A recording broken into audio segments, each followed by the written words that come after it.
रुद्रपुर गांव में चारों तरफ तबाही मची हुई थी। लगातार 48 घंटों से बारिश थी कि रुकने का नाम नहीं ले रही थी। सभी अपने घर में दुबके पड़े थे। टूटी फूटी झोपड़ी में रामू भी अपने परिवार के साथ दुबका हुआ था। यह बारिश और ठंड लगता है इस बार उसकी जान निकाल देगा। उसकी पत्नी कहती है, इस बार तो बहुत बारिश हो रही है, समझ नहीं आ रहा है क्या करे, समझ नहीं आ रहा है। देखो मेरा बेटा कैसे दुबका पड़ा है, एक चादर है उसी को ओढ़ के सो रहा है। अरे भगवान, मैं जानता हूँ बहुत तकलीफ है, मैं क्या करूँ। इस बार मेरा काम भी छूट गया है।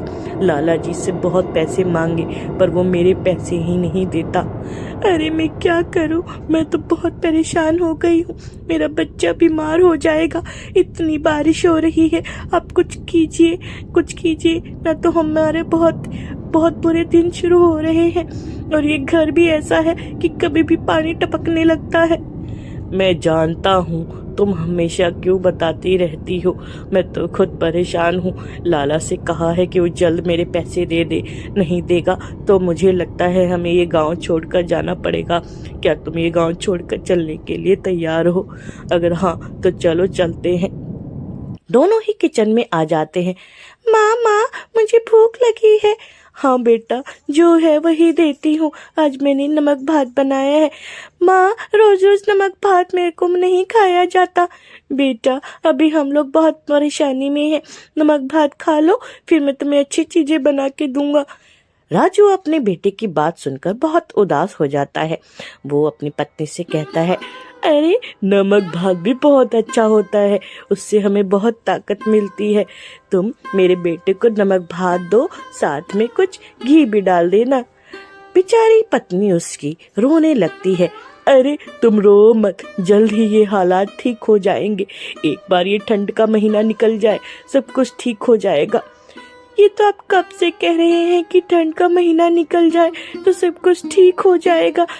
माँ, मुझे नमक भात ही दे दो, कोई बात नहीं, मुझे नमक भात बहुत पसंद है। रामू ये बातें सुनकर खड़ा हो जाता है और सोच लेता है कि वह जल्द से जल्द लाला से बात करेगा। वह जैसे ही घर से बाहर आता है, बहुत तेज बारिश और आंधी तूफान आ रहे होते हैं। ठंडी ठंडी हवाएं, ऐसा लगता है जैसे हड्डियों से चीर कर बाहर निकल जाएगी।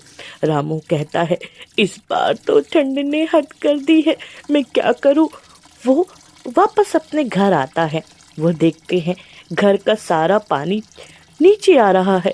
अरे देखो ये कैसी छत है, टपक रहा है। बाल्टी लगा दी फिर भी पानी गिर रहा है। अरे मैंने आपको पहले ही कहा था, यहाँ छत भी टपक रही है। और देखिए हर जगह घर टूटा हुआ है। समझ नहीं आ रहा ये ठंड कैसे निकली। माँ देखो ना, सारा पानी घर में आ रहा है, मेरे को नींद भी नहीं आ रही है, पूरा बिस्तर गीला हो गया है, मुझे समझ नहीं आ रहा मैं क्या करूं। बेटा तुम रो मत, जल्द से जल्द कोई ना कोई उपाय जरूर निकल जाएगा। बेटा तुम तो मेरे बहादुर बच्चे हो, तुम ऐसे नहीं रो सकते। आओ आज हमारी गोद में सो जाओ और हम पूरी रात यहीं बैठते हैं। सुबह तक बारिश रुक जाएगी तो सब कुछ ठीक हो जाएगा। माँ, हमारे पास रहने को घर भी नहीं है, हम कैसे यहाँ पे अपना गुजारा करेंगे। अब बहुत बहुत ठंड लगती है। बेटा तुम तो मेरे बहादुर बच्चे हो, सब कुछ ठीक हो जाएगा। ये देखिए ये वक्त भी कट जाएगा। हाँ बेटा, मैं कल जरूर कुछ ना कुछ इंतजाम करूँगा और हम लोग यहाँ से निकल जाएंगे। यह अब हम यहाँ नहीं रहेंगे, ये घर रहने लायक नहीं है। हाँ माँ। अगले दिन तीनों भरी बरसात में घर से बाहर निकल गए। पिताजी देखो, वो पहाड़ी पे वो घर छोटा सा, चलो वहां पे रुकते हैं। देखो कितनी तेज बारिश हो रही है, हम वहां रुकेंगे तो हमें आसरा मिल जाएगा।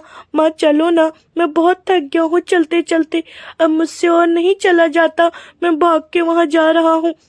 बेटा जाने किसका घर होगा, ऐसे हम किसी के घर में नहीं जा सकते, रुक जाओ, अभी हमें पहले वहां पता लगाना पड़ेगा, कोई रहता होगा तो हमें घर से बाहर निकाल देंगे। हाँ बेटा, ऐसे जल्दबाजी मत करो। और वैसे पहाड़ी पे घर है, हो सकता है किसी का घर हो और वो हमें ना रहने दे। अरे चलो अभी तो आसरा ले लेते हैं, बाकी बाद में देखते हैं किसका हो। राजू तेज तेज कदमों से पहुंचने लगा। रामू दरवाजे के पास आके खटखटाने लगा। अरे कोई है? घर में कोई है?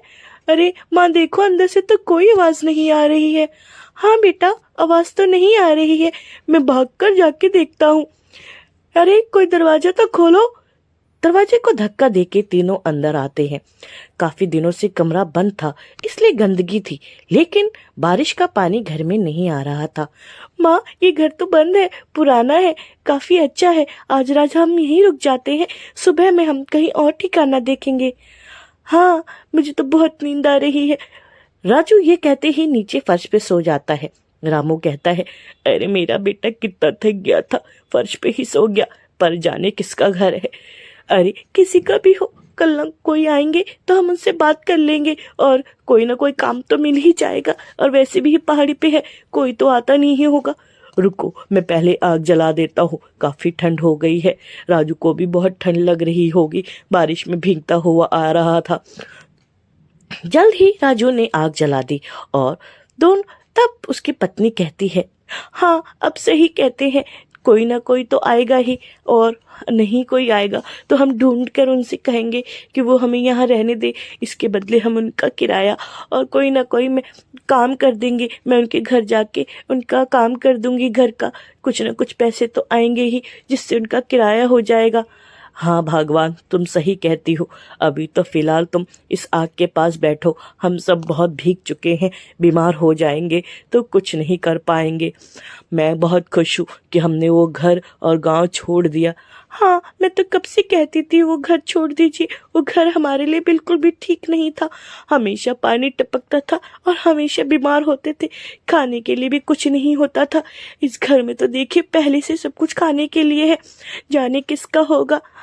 अरे तुम क्यों परेशान होती हो, मैं अभी जाकर पता लगाता हूँ। अगर तुम्हें यहाँ रुकने में दिक्कत है तो मैं अभी पता लगाता हूँ। रुको, हाथ हाथ भी सेक लेते हैं, बहुत ठंड हो रही है, बारिश देखिए कितनी तेज हो रही है, अभी मत जाइए। अगली सुबह एक लाला उस घर में आता है। सभी इसको नमस्ते कहते हैं। नमस्ते लाला जी, ये घर आपका है? हाँ ये मेरा घर है, तुम लोग यहाँ कहाँ से आ गए और मुझसे बिना पूछे कैसे रहने लगे? लाला जी प्लीज हमें यहाँ रहने दीजिए, हम इसका किराया आपको देंगे।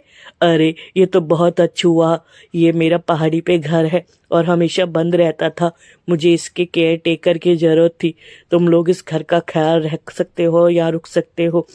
बहुत बहुत शुक्रिया लाला जी, आपने हमें यह रहने दिया। हाँ और यहाँ की खेती बाड़ी भी तुम संभाल सकते हो, सब कुछ तुम यहाँ का संभालोगे तो मैं तुम्हें महीने का खर्चा भी दूंगा और इस घर का देखभाल भी तुम करना। लाला जी आप कितने दयालु हैं, आपने हमें यहाँ रहने दिया, खाने दिया और यहाँ काम भी दिया, आपके जैसे दयालु कोई नहीं है। अरे मुझे जरूरत थी और तुम्हें भी जरूरत है, हम दोनों एक दूसरे की मदद करेंगे तभी तो ये घर सही से रह पाएगा मेरा। ये तुम्हारा बेटा तो बहुत समझदार दिखता है, इसका नाम पास के स्कूल में ही लिखवा देना। शुक्रिया लाला जी, मैं जरूर अपना नाम लिखवाऊंगा स्कूल में, आपका बहुत बहुत धन्यवाद। शुक्रिया लाला, आपने हमारी बहुत मदद की। शुक्रिया लाला जी, आप नहीं होते तो हमारा क्या होता, हमारे तो दिन ही फिर गए। देखिए ना लाला जी ने कितना अच्छा घर दिया है, एकदम गर्म घर है। हमारा बेटा राजू अब आराम से सोता है और पास में ही स्कूल है, स्कूल भी जाता है, कितना सब कुछ ठीक हो गया है। हम पास में ही खेती बाड़ी करके थोड़ा बहुत अनाज भी उगा देते हैं। तुम सही कहती हो, और ये देखिए इतनी ठंड में भी हमें कितना अच्छा काम मिल गया है और इतना अच्छा घर भी रहने को मिल गया है। धीरे धीरे मैं सारे कर्जे उतार कर अपने लिए घर बनाऊंगा।